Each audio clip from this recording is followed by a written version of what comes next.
ऐसे नहीं, जोर से और जोर से। राधे राधे। भगवान ने सुंदर रास किया और इधर नारद जी कंस के पास गए और कंस से कहा कि बोले मैं कुछ नहीं चाहता, परसों कृष्ण मरना चाहिए। और इधर कृष्ण से भी जाकर कह दिया कि मैं कुछ नहीं चाहता, परसों कंस मरना चाहिए। दोनों को डेट एक दे दी और कंस ने एक आपातकालीन मीटिंग बुलाई और अक्रूर से कहा कि आप कृष्ण बलराम को लेकर आओ, वो धनुष यज्ञ रख रहे हैं, वो मेला देखने लगेंगे और हम उनको मार देंगे। अक्रूर जी को भेजा गया।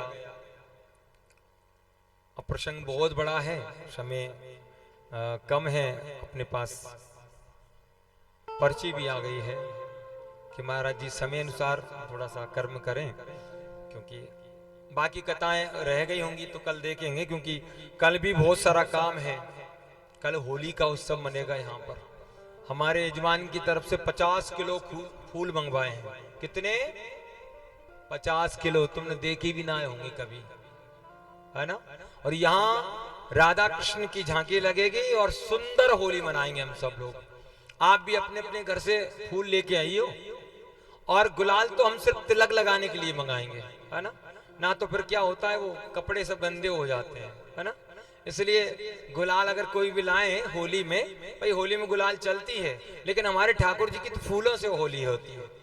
इसलिए अगर कोई लाए भी तो तिलक लगाने के लिए, है ना, या एक दूसरे के थोड़े गाल पे लगा दो, बस, ज्यादा नहीं, है ना।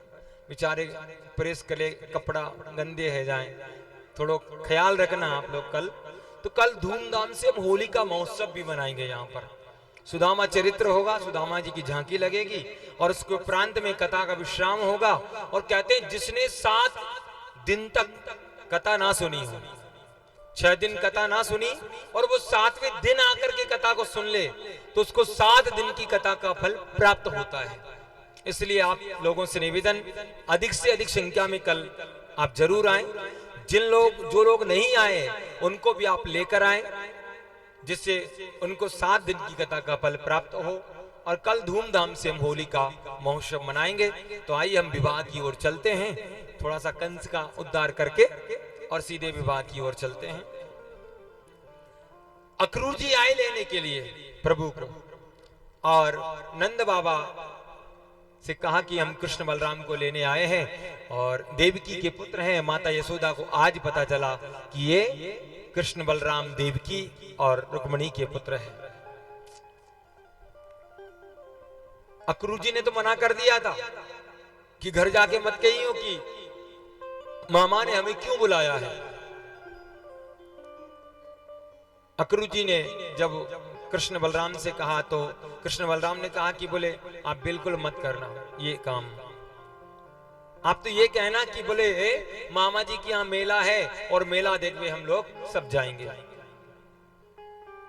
कन्हैया तो गौशाला पे चले गए गायों को बांधने के लिए। इधर अक्रूर जी आए नंद बाबा के पास। रात्रि भर प्रार्थना हुई और आज पूरे ब्रज में हो गई कि कृष्ण को बलराम को लेने वाला अक्रूर आ गया है। आज अक्रूर आया है।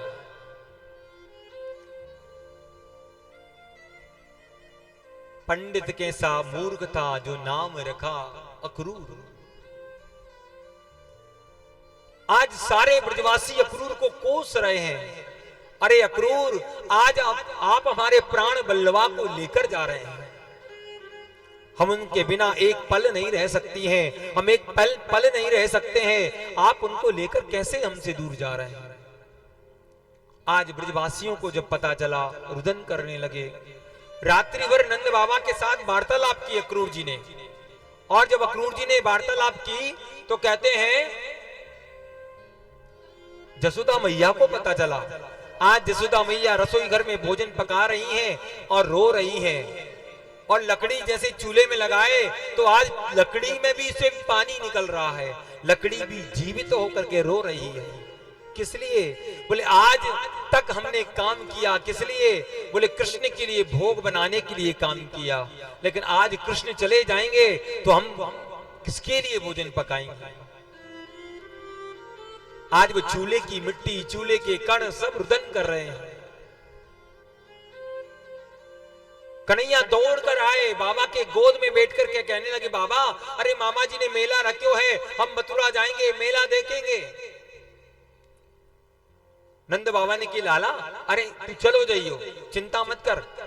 कन्हैया ने कही मैया कहाँ है? बोले रसोई घर में है। दौड़ के गए, मैया की गोद में बैठ गए। मैया अरे मामा जी ने मेला रखो है, हम मेला देखने जाएंगे। सुन तू कबो कोई जाने ना दे हमें। जब से जन्म भयो मैया जय वृंदावन में पड़े रहे, कऊ जाने ना दियो तेरे मोए। आज तो मैं पक्का मामा जी के यहाँ मेला है, मैं मेला देखने जरूर जाऊंगा। जसोदा मैया ने कही लाला चले जाइयो, अब शांत तो रहो। और जैसे ही मैया के आंख से आंसू की बूंद कृष्ण के हाथ पर पड़ी, मैया के पल्लू को उठा करके देखा। लाला मैया कावे हो? अरे आज तू क्यों रो रही है? अरे अरे दाऊ भैया ने तुझसे कछु कही? दाऊ भैया ने तुझसे कछु कही हो तो बता, मैं दाऊ भैया को डांटूं? अच्छा नंद बाबा ने कही कछु? ब्रजवासियों ने कही? मैया ने कहा ना, कोई ने ना कही। तो रो क्यों रही है? लाला अरे मैंने बचपन से तुझे पाला, आज तू मुझे छोड़कर जा रहा है, आज तू मुझे छोड़कर जा रहा है। मैया तेरी सौगंध खाए के कह रहा हूं, परसों आ जाऊंगा। मैं मेला देखना जा रहा हूं अपने सगन के संग। मैया को समझाया। रात्रि भर नंद बाबा से वार्तालाप हुई। सुबह जब महल के पट खुले, दरवाजे खुले, हजारों गाया, हजारों ग्वाल बाल, हजारों गोपियां चारों तरफ टकटकी लगाकर देख रही हैं, रुदन कर रही हैं, और आंसू की धार से पनारा बह रहा है। अरे दुष्ट क्रूर, तू आज कृष्ण बलराम को हमसे दूर करने आया है। किसने किस ब्राह्मण ने तेरा नाम अक्रूर रख दिया? तू तो क्रूर है। आज सारी गोपियां ग्वालवाल सब कह रहे हैं हम तुम्हें नहीं जाने देंगे। कृष्ण ने कहा कि मुझे जाना होगा। आज मैं नहीं जाऊंगा तो मेरी आगे की लीला मैं कैसे करूंगा? सारे ब्रजवासी गायें रो रही हैं, रुदन कर रही हैं, टकटकी लगाकर सब लोग देख रहे हैं। आज गायों के तनों में से स्वयं दूध निकल रहा है। आज लगाने की जरूरत नहीं है। सब गायों के मन में है कि आज मैं गोविंद का अभिषेक करूंगी, आज मैं गोविंद का अभिषेक करूंगी। सब रो रही हैं। नंद बाबा ने अक्रूर से कहा कि हम अपने मित्रों को लेकर के चलते हैं, तुम कृष्ण बलराम को लेकर आना। कृष्ण बलराम गाड़ी में बैठे हैं, रथ सजा है, रथ के चारों तरफ गोपी ग्वाल बाल शका गाय बछड़े सब टकटकी लगाकर देख रहे हैं। हे गोपाल, इतना प्रेम हमसे क्यों किया? अगर हमें जीते जीते मारना होता तो पहले ही मार दिया होता।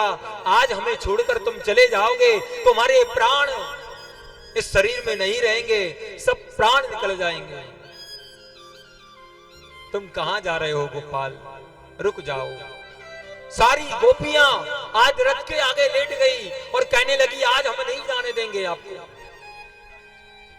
भगवान कृष्ण ने राधा जी से कहा कि आप कहिए ना इनसे, ये रथ से हट जाए।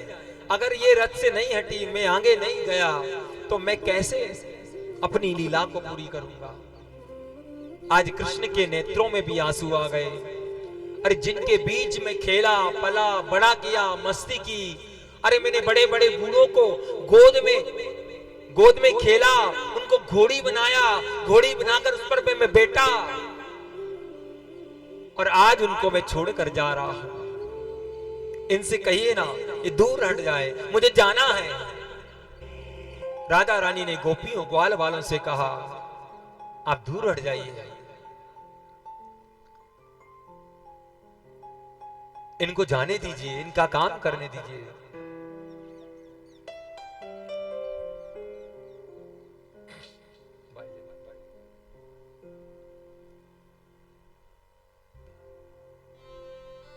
रुदन कर रहे हैं सब। आज जब रथ जाने लगा, मैया रसोई घर में बैठी है, आज सुध बुध भूल गई है, भजन करने में मन नहीं लगता है, कुछ बनाने में मन नहीं लगता है। और जैसे ही सुना कि आज कृष्ण बलराम रथ में बैठकर जा रहे हैं, तुरंत अपने महल से निकली, दौड़ पड़ी। अरे कोई लाला को रोको, कोई लाला को रोको, कोई मेरे कनुआ को रोको, रोती हुई जा रही है। और जैसे ही दहली आई, ठोकर लगी, धड़ाम से जमीन पर गिर पड़ी, तुरंत टूटी। उठ करके अरे ब्रजवासियों मेरे लाला को रोको, आज वो मुझे छोड़कर जा रहा है, आज मुझे छोड़कर जा रहा है, रोको रोको, अरे कोई रथ को रोको। दौड़ रही है मैया। जैसे ही कृष्ण बलराम ने आज माता यशोदा को देखा दौड़ते हुए, मां के सिर में चोट लगी है, खून बह रहा है, दौड़ करके हाथ जोड़ती आ रही है। कृष्ण बलराम रथ से कूद पड़े, दौड़ करके गए और जाकर के मैया को अंक में भर लिया। और जैसे ही आज कृष्ण ने जसोदा मैया को अंक में भरा, तुरंत मैया दूर हट गई, हाथ जोड़ करके कहने लगी लाला कनुआ, अरे आपका नाम तो सुंदर कृष्ण रखा था, मैंने तो प्रेम से आपको कनुआ कहना शुरू कर दिया। आप जगत पिता हैं, आप जगदीश्वर हैं, जगत पति हैं, हे गोपाल, हे माधव, मैंने तो आपको अपना पुत्र समझा था, मैं तो आपके प्रेम में पागल हो गई। एक जरा से माखन के लिए मैंने आपको उकल से बांध दिया और उकल को तुम घसीट कर गए, वो दोनों वृक्ष आप पर गिरे, वो तो प्रभु की कृपा है आप बच गए। अगर वृक्ष आपके ऊपर गिर जाते तो आप मर जाते। आज कोई मां नहीं बोल रही है, आज कोई रानी नहीं बोल रही है, आज ये गांव की ग्वालिन आपसे हाथ जोड़कर विनती करती है, हे गोपाल, हे माधव, हे मुरलीधर, अगर मेरे से कोई गलती हुई हो तो आप क्षमा मत करना मुझे, क्योंकि मैंने आपके साथ बहुत अपराध किए हैं। ये दासी की विनती आप सुन लीजिए। कृष्ण ने कहा, बोले मैया तू चिंता मत कर, मैं तो तेरो ही छोरा हूं, तू चिंता मत कर, परसों जरूर आऊंगा मैं। आज मेरे कृष्ण बलराम मैया को परसों की कहकर चले गए हैं, रथ जा रहा है, सारे ग्वाल बाल गोपी मैया टप टकरी लगा करके रथ को देख रहे हैं। छोड़ छोड़